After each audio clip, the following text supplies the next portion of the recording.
Hello and welcome to Africa Now, the podcast that takes a fresh look at events on the continent and tries to make sense of them.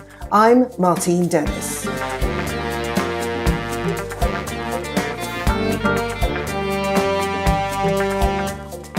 Today, King Charles heads to Kenya in his first Commonwealth visit as head of state. What kind of reception awaits him?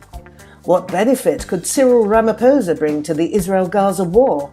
South Africa's president offers his services amid a row over his government's supposed sympathies for Hamas.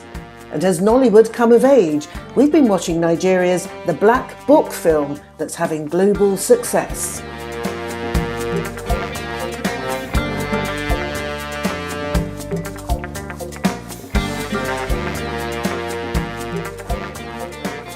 Well, joining me to pick over these stories, and no doubt add a few of their own, is Donu Kogbara, journalist and political analyst, and Patrick Smith, editor of Africa Confidential.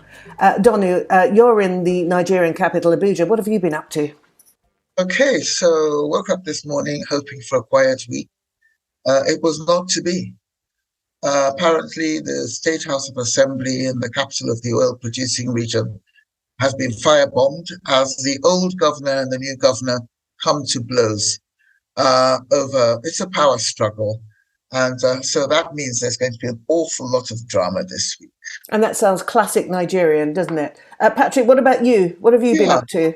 Yeah, I'm heading off to South Africa this evening. I'm going to an anti-corruption conference in the Western Cape, opened by Ronald Lamola, the Minister of Justice, who has been bigged up as a potential leader of tomorrow. So it's going to be really interesting seeing him speak, and particularly on this subject that has wrecked the South African economy over the past 10 years or so, to see what new ideas they're going to be coming up with. Very interesting indeed. But without more ado, let's go straight to speak to Joel Kibazo. Joel Kibazo is in London, and he's going to be talking us through the issues surrounding King Charles's visit to Kenya, this being his first trip to the Commonwealth as head of state.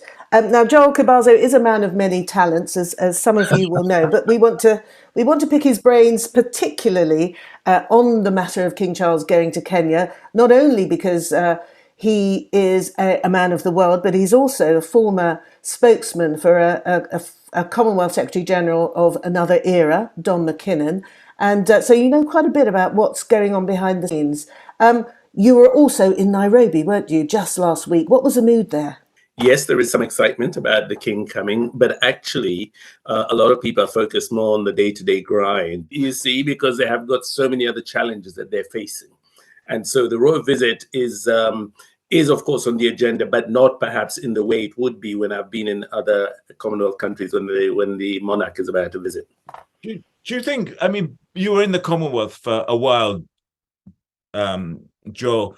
Do you think Britain is immune from this general anti-colonial push we're seeing against the European powers? I mean, France has just got kicked out of Mali, Burkina Faso, and Niger, and there's been a coup in Gabon. Their favorite bagman in Gabon was kicked out in August.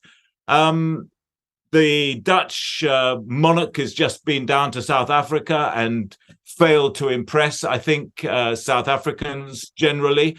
Last year, the Belgian monarch turned up in Kinshasa and failed to say anything of value in terms of reviewing his country's appalling history in Congo. What's happening to the Brits? Do you think we're going to see some demonstrations in Kenya? Surely younger people must look at that history and wonder what the hell this guy's doing here.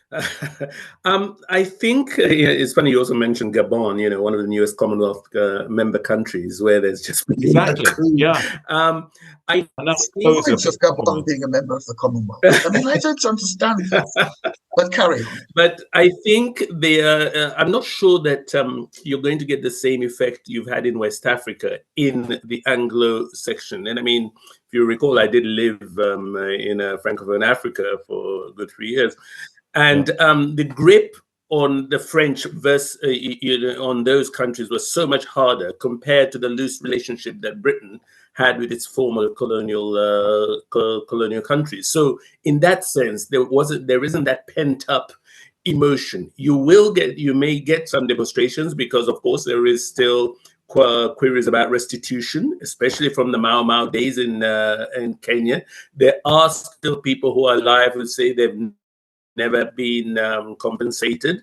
And they look at this, remember this was at a time before they had independence, so they saw the monarch as the head of this country that was oppressing them. So you will have some of those kind of demonstrations or representations. I don't expect them to be widespread because of the things I was saying before. I think people have got other concerns. Oh, can I give you a quick readout then of the palace statement, because I find it particularly interesting.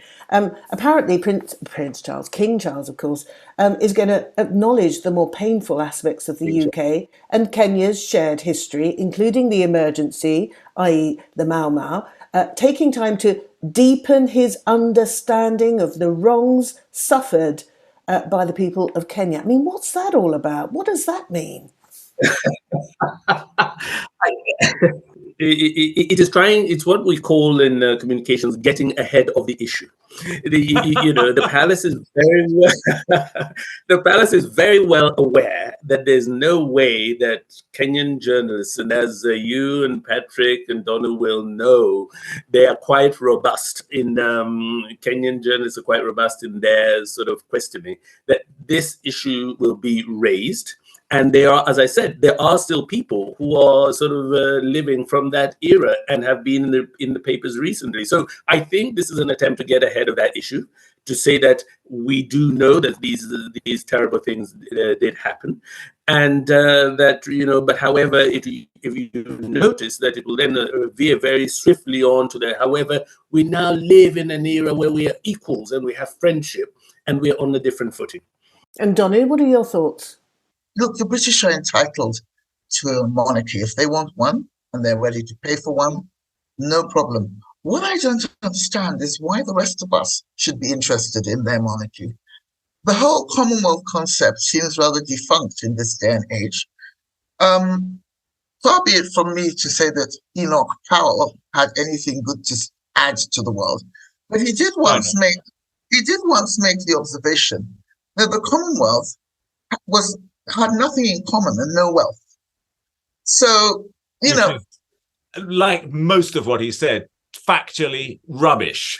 Well, yeah, you're English, ahead. So you'd like to think that there are all these brownies and darkies we could all hold hands and sing Gingan Guli Guli Guli Guli. You're just looking at the countries in the Commonwealth and their share of the global GDP. He's talking crap. Yeah, but can I finish, please? I'm an African, so I'm allowed to have a view on this. That it's not Anglo-centric. And the point being that, okay, yeah, of course, I mean, Powell was being provocative as usual and a bit unpleasant. And Anglo-centric. But the point being that, yes, of course, we all speak English and, we, the Indians, whoever. But I don't really see the point of the Commonwealth anymore. But people are queuing up to join, Donu, aren't you? I mean, you pointed out, was it Gabon that is number 56? So what do they get out of it, Joel? I mean, you'll know better than anyone. What exactly is the attraction? I think the attraction is being at the table with some big countries. And one of the things that I think a lot of people miss about the Commonwealth is that it's actually made up mostly of very small countries that perhaps would never get a hearing at any other big table, shall we say. I mean, you're talking about countries like Fiji, Nauru, you're talking about Barbados, you're talking about, it's very much, as I said, small countries and countries whose issues, whether it's climate change, whether it is harmful tax, whether it's whatever, aren't always at the fore of the international agenda. So there is an attraction for a lot of those kind of states, and that's what really brings them to the table. And in a way, the Francophones were using it in some ways to get it to sort of loosen this grip on, that France had on some of those countries, but also to feel, whether we like it or not, in business terms, London remains the center of finance. Yes, of course, France is a big center, but London is, and some of them see it as being part of this grouping will help them advance their own agenda. The truth of the matter is that the Commonwealth is no longer, the sort of institution that it used to be. Countries don't rely on it, say, very much anyway, for aid or technical assistance in the same way. So in many ways, what it is really getting a seat at the table where you can sit next to India, the fifth largest economic power in the world. You can sit with Australia, you can sit with the UK. And so I think those are the things that people really look to. The concrete benefits, I would say, is that some of their issues, for instance, on the issue of climate change, if you are Maldives, the Commonwealth has been championing, the fact that you're sinking and you will need help, as well as many other countries, not only in Asia, but in the Pacific. So those countries feel there is that kind of value.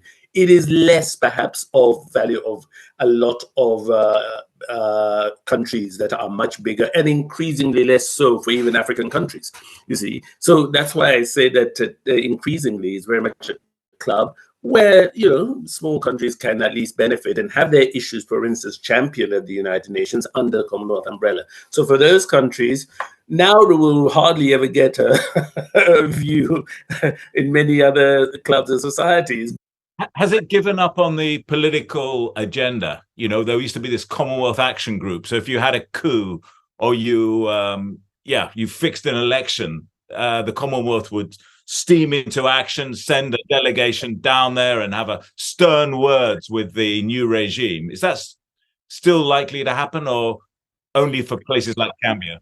Well, put it this way, it is still happening, and the latest country to be suspended is Gabon. And that happened, mid-September, shortly after the coup would take place, and it's it's the last country to join. So there's some irony in that. But then, of course, it goes back to this whole debate about, you had an election in Gabon, which was, of course, overthrown, hence the coup. But then, of course, you also had a system of government whereby I think it had been two people since 1967. To what extent is that democracy as we know it? And so I think the Commonwealth Ministerial Action Group does face those challenges of what exactly do we do? But it went through its rules. It did suspend Gabon. So it hasn't given up. The question is whether the impact is as great. And to that, I would say one more thing, that somehow Zimbabwe is trying to get back into the Commonwealth, believe it or not, and they've been trying for years. So for some reason, countries like to be a member of this group. Sorry, if I remember rightly, Joel, wasn't Zimbabwe your old boss's first great test? He landed in the job as Commonwealth Secretary General in 2000, I believe, and pretty much as soon as he'd put his feet under the desk, he had to go off to Harare. Yes, and I was with him, and and on many of those trips, and it turned out, of course, that it was up to me to sort of announce the expelling of Zimbabwe from the Commonwealth. At the time, Zimbabwe said it was, I announced the suspension. Zimbabwe then, of course, when we were in Nigeria at the summit, said it was leaving, and I sort of had to handle that. So yes, Zimbabwe, of course, said terrible things about the Commonwealth, didn't want to ever be part of this colonial institution. But here is the irony.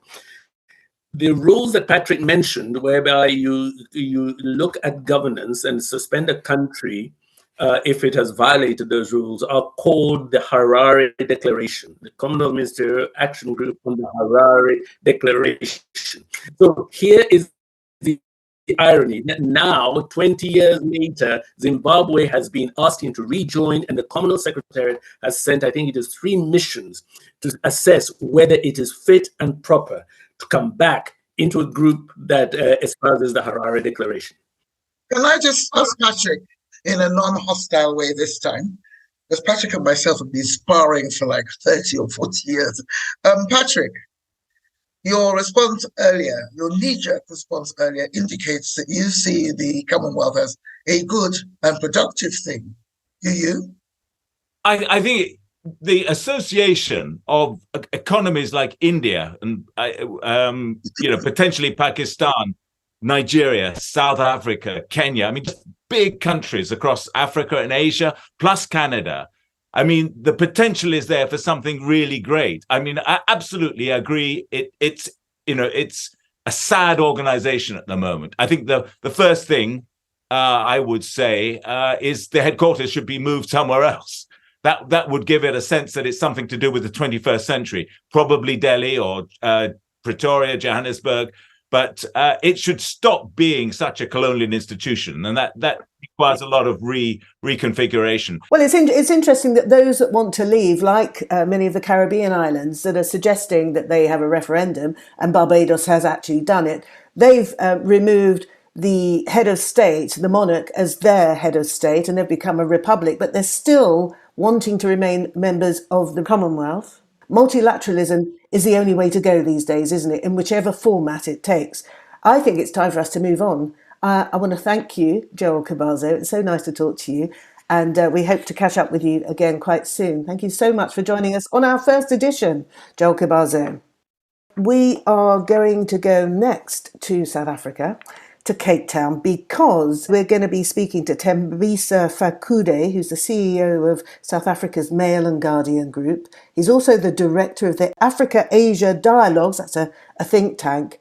Thembisa, so Cyril has made this offer to mediate between Israel and Gaza. Do you have any idea as to how his offer has been received? Well, I don't think it's going to work, because South Africa, unfortunately, has taken a very activist position when it comes to its foreign policy on Israel. And they've lost the seat on the table of negotiations. For me, at least, I think that they've lost that opportunity to play a role, because they've taken sides. Today, we've had our minister in the Department of International Relations and Cooperation, Nollywood, again, calling Israel actions in Gaza is genocide. So, of course, I do agree with her, but I don't think that the position that South Africa has taken so far will actually afford them a position. Similarly with Ukraine, they were very too pro-Russia, and for them to, at the 11th hour, decide that they want to mediate in Ukraine, it was laughable to at least many of us. Well, many people have pointed out what seems to be a rather complicated relationship, almost schizophrenic relationship between South Africa and Israel. Israel obviously has great trade ties with South Africa. I think it's the largest trading partner on the continent. South Africa gets quite a lot of military assistance and just aid, and technological transfer comes from Israel. Why do they take such a strong pro-Palestinian position and anti-Israel, therefore, when in the past, of course, so many South African Jews have been at the forefront of the struggle against apartheid? Well, first of all, it's because of what we continue to see on the television screens. It's a normal reaction that we'll expect from any human being who sees the current genocide evil that's taking place at the moment in Gaza. So there will be that reaction. One. Secondly, South Africa went through similar experiences, if not worse. I've been lucky enough to have lived and worked in Gaza, and I'm a South African. So, I come from Soweto. We were never bombed by F-16s, nor were we subjected to collective punishment whenever there was a problem. Thembisa, I mean, whatever happens in Gaza, if there is some sort of ceasefire, and there has to be at some point, obviously, in terms of the reconfiguration of the Palestine-Israel relationship, trying to go back to those negotiations for a two-state solution, wouldn't South Africa at that stage have a role to play, given that it's brought communities together for a common political objective before? Well, as I said earlier on, I think South Africa has shot itself in the foot in this regard, in terms of it taking a very activist position in this regard. And I don't think all parties involved in this will accept South Africa as a mediator moving forward, because they've shown they are very biased towards justice. They're biased towards Palestine. And I think we have just lost a seat on that table. Take us back a little bit, Thembisa, if you would, and explain to us, if you can, what appears to be, or certainly an accusation that's being raised against the Foreign Minister, Neledi Pandor, as being more sympathetic to Hamas, not just the Palestinians in total, but Hamas in particular, rather than Fatah, rather than the PA, rather than the PLO. I mean, how true is that? How correct is that impression? Well, she has refuted that. She said that she made that call, which has raised concerns. She made the call because she wanted to offer humanitarian aid to Gaza, which is governed by Hamas. So you couldn't call Fatah or PLO or anyone else in Gaza if you want to assist, because the party that's governing at the moment in Gaza is Hamas, and that's a justification. But again, this is another flip-flopping and clumsiness in terms of foreign relations that she continues to find herself. It's interesting also, isn't it, that there was some time ago when the Palestinians, the PLO and Fatah and the PA generally adopted what was the model, if you like, the strategic model that was adopted by the ANC, by the liberation movements in South Africa, and they even used the language of apartheid now as part of their diplomatic strategy. Do you think that's going to have to change now? Because it seems as though it's been blown out of the water. Well, South Africa is the birthplace of the Palestine Solidarity Movement and the BDS campaign. Following the conference we had in 2001, if you remember, the racism conference it was dubbed as a racism conference in Durban. And that's why you have the lexicon used largely within the BDS movement and the Palestinian Solidarity Movement. It borrows a lot from the South African struggle. And South Africa, of course, continues to inform the Palestine Solidarity Movement because of the experiences. But what I think has been positive that came from South Africa is that they've been very clear in terms of differentiating between the Zionist movement and Jews. Because as you correctly said in your opening, we do have a lot of Jews in this country who played a critical role in our struggle against apartheid, but also they continue to play a very important role in the Palestine Solidarity Movement. People such as Ronnie Kastel's, Tandy Jane Lippman and others. So that these Jews, progressive, who are still now continuing to be involved in the pro-Palestinian struggle. Why do you think it is the case in Southern Africa, or all the neighboring countries, thinking Zambia, Zimbabwe, Angola, Mozambique, played this critical role in your struggle against apartheid? But it seems until those horrific attacks on the 7th of October, the regional countries really just were prepared to sort of put the Palestinian issue on one side. Israel is very active in Africa. They are on a charm offensive. You remember when the Faki Ahmad, the chairperson of the African Union Commission, brought in Israel through the back door on an observer status within the AU. Neledi Pandor went on to oppose that move. And she tells us that out of the 54 African countries, only 3 supported her. 51 of them didn't want to be part of it. They supported the Israel inclusion as the observer within the AU. So it tells you that Israel is really working hard in terms of making sure that it gains support within the African continent. And we continue to see that happening. The last vote, for example, at the UN General Assembly, Ethiopia, which is a seat of power, voted in favor of Israel. So it's quite troubling.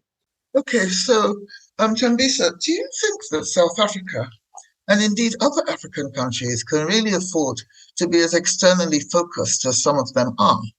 I mean, there's all this debate about what South Africa feels about Israel, Palestine, or should or shouldn't do.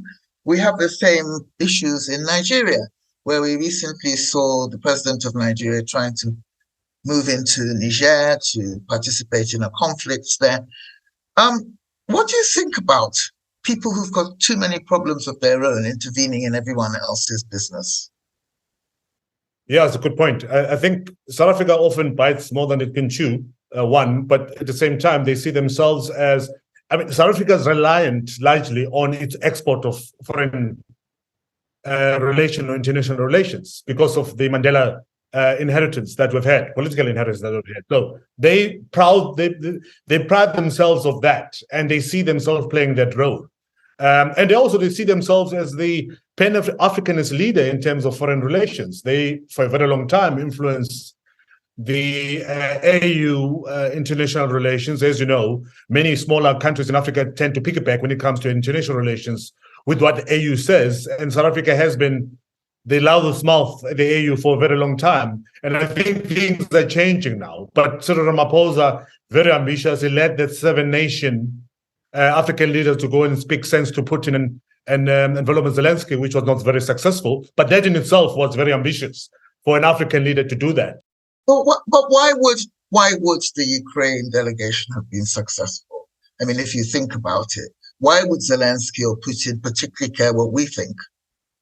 Well, they wouldn't have cared, but it was a spin from Cyril Ramaphosa after he flip-flopped and messed up the relations, and the US threatened to pull South Africa out of AGOA, which is the African Growth and Opportunities Act, and because of that, Cyril Ramaphosa had to play politics to say, I'm a neutral guy, even though his statements prior to that sent very mixed messages and offended Americans, who happen to be the biggest partner in terms of trading partner with South Africa. So it was a spin move. Thank you, Thembisa. It's been really good talking to you, and really good to get your analysis. Thank you very much indeed, Thembisa Fakude. Now, have we all seen the Black Book? Have we? Patrick, Donu, have we seen it yet? Well, I delegated watching of the Black Book to Patrick. Yeah. Once I found out it was a thriller. I don't do thrillers. Don't blame Patrick. Don't blame Patrick, Donu. Anyway. No, I told Patrick to watch it and give me the highlights. Yeah, the highlights are that it is absolutely compelling. It's really ask you to kind of revise your view that thrillers are not suitable watching. You've got to get into it. I think it's an amazing story. It's put together with a lot of nuances. And what I liked about it was that it's not just a sort of a remodeling of the Western standard, crime cop thriller type blockbuster action movie. It's fundamentally a Nigerian product. I prefer The Wedding Party, The Gilmore Girls. We can find out a bit more about why the Black Book has had such roaring success, because it's Nigeria's first international success, or at least one of them, and it's topping the Netflix charts in South Korea. It's doing really well in South America, and it showcases the potential of African cinema pretty much. We can chat to the filmmaker and journalist Dika Ofoma, who's not far away from you, I imagine, Donu, because he's also in the Nigerian capital, Abuja. Dika, thank you for talking to us. All right, how significant is this film then for the Nigerian film industry? Very significant, I would say. It represents the possibilities of the talent here, what we're able to do. When I read foreign publications on the film, the remark is that it was made with just $1 million. I mean, of course, comparatively, when you compare with Hollywood films and other international films, it seems like a small amount of money. But for Nollywood, it's major, it's big. There are only about a handful of productions from here that are made with a budget that large, I would say. And how was it funded, Dika? And so the director is a tech and marketing executive, and so he pulled from the tech community. So we have a couple of tech founders and tech CEOs funding the film, and I mean, the tech industry is sort of like also booming currently in Nigeria, and he tapped into that, and that's how the film was funded. Is that a model of a funding model that perhaps could be replicated, do you think? I think so, Nan. I think a couple of like tech founders are interested in funding things. There's been a recent I think capital funds they're setting up and so tech founders, tech execs are seeing the potential in investing in filmmaking too. Patrick has given it a glowing review. He loved it. What do you think are the aspects to this film that make it so good and so compelling? production value, I would say production value being, we do not pay attention to production value here. So sometimes I would say sometimes it's not a part of filmmaking that we invest in. Usually because we don't have enough talents for it, and so with this, there was a careful attention to production design, cinematography. The photography is brilliant. We have one of the best cinematographers from I would say from Africa. At the who handled that and then just like took their time and put in a lot of work to make it stunning. Right. Yeah. Right. Do you think, what's the potential for Nigeria to really project itself through this medium? I mean, everyone talks about the soft power of Hollywood and so on. The world sees America through the eyes of its movie directors and so on. Do you think, I mean, Nigeria gets such a bad rap on the 419 and stuff like that. Yeah. Do you think that the movie industry in Nigeria, now these films are getting out on Netflix, #1 in South Korea, watched on airlines going back and forth across the Atlantic? Is there a real chance for Nigeria to kind of reposition itself? Sure, exactly. And I think a couple of Nigerians in the tech industry, entertainment industry have been doing that. I mean, we have Burna Boy, Whiskey, Davido touring the world, Tiwa Savage, and Thames. These incredible musicians from Nigeria, and they're showing the potential of the talent here. We've had other films also from Nollywood that have been doing well globally. We had Mami Water, directed by C.J. Obasi. That had its world premiere at the Sundance Film Festival, and it went home with the Best Cinematography Award. Would I say shifting the narrative about what Nigerians are and what we're capable of, and they've also enjoyed international reception. So, given that this is such a big industry, isn't it? What sort of support do you get from the government? What do young filmmakers like you do in order to hone your skills? We go on YouTube and watch. So we mostly learn on our own. But we've had governments like the Lagos State government really supporting small the short film schools that run for about a few months, and they partner with production companies to and they offer education free. But I don't know how sustainable that model is, because it's for a few months. I mean, you're not going to learn everything about directing in a few months. You're not going to learn production design in a few months, in 2 or 3 months, in a few weeks. And so we need more investment in that field. When people think investment, they think funding films. But I think it would be it would benefit the industry more if we looked at film schools more, setting up film schools here that can run for years at least. Now, Dika, Donu obviously prefers the sort of rom-com, historic drama type film. What could you say to her that might encourage her to watch The Black Book, having said that she doesn't like thrillers? I guess she enjoyed The Wedding Party, and that had, Nigeria's one of our legendary actors, RMD. So RMD is also in The Black Book, and he's leading this one. And so I think it would be fun to see him play something different from the rom-coms that he's known with. I don't like car chases.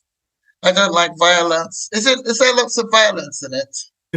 Quite a bit of violence, but it also has some of it also has a bit of drama. It has some emotional turning points, and so that also is something to look forward to.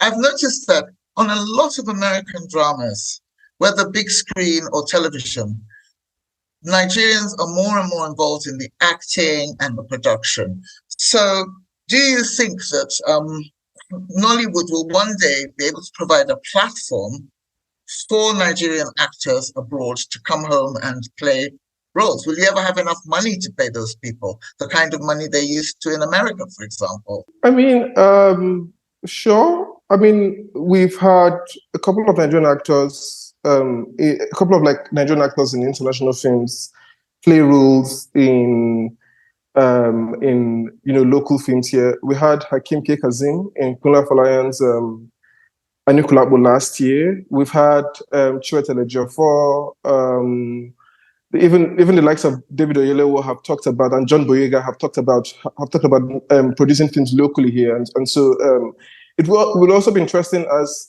some of the Nigerian actors are doubling as producers to also come home and invest here. We are looking at more investments here, and it would be nice if they also contributed.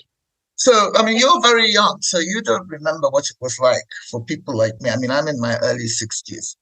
Honestly, there was a time when we were growing up, the worst thing you could tell your parents was that you wanted to go into music, drama, or sport.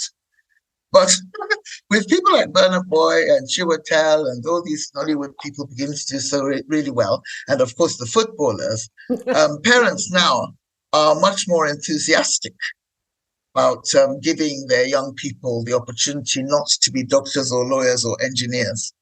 So, but is there any of that type of pressure still? Is there any of it in your generation? Are your parents worried, and do they want you to be a dentist instead? No, not exactly. I think they've mostly been supportive. Oh, that's great. Thank you so much, Dika Ofoma. Thank you so much. Thank you, Martin. Now, before we go, Donu, bring us up to date on the controversy that I know you're following minute by minute surrounding the president, of course, the Nigerian president. Is he still in Aso Rock, despite the efforts of Atiku Abubakar, among others? The Supreme Court has ruled. Is that the end of the story?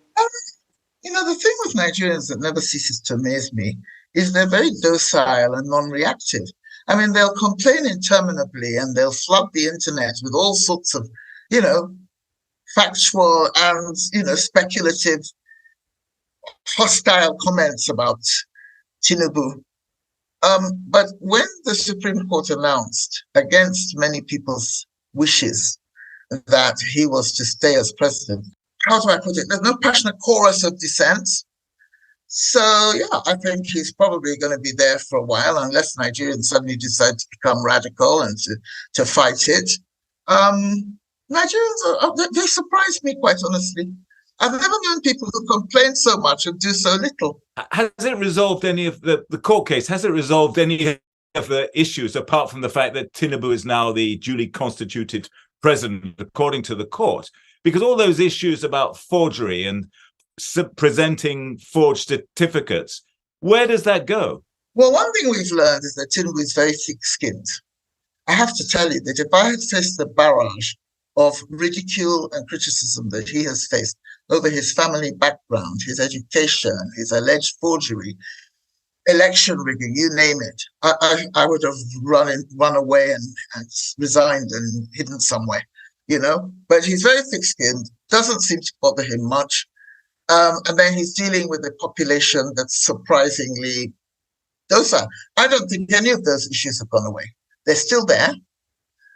Whether they'll rumble on for the next 4 years and keep coming up again and again and again, even if he decides to run again in 2027, which is the next election, only God knows, quite frankly. Another thing I was going to say, though, is that when the Supreme Court judgment was issued last Thursday, you would have expected an outpouring of celebration from his supporters. I didn't see anything like that. I didn't get any joyous, happy phone calls from his supporters. I'm not aware that there were any parties or... It's kind of this... I don't know if we've been desensitized. So we're neither capable of uprisings nor capable of jubilation. And on that note, Donu, thank you very much indeed. Gosh. Well, that ends this edition of Africa Now. Actually, it is our first, as you may have picked up, and we'd really like to hear your thoughts and suggestions. Our email is AfricaNowPodcast, that's all one word, @gmail.com. I'm on X or Twitter, whatever it's called now, @Martine Dennis.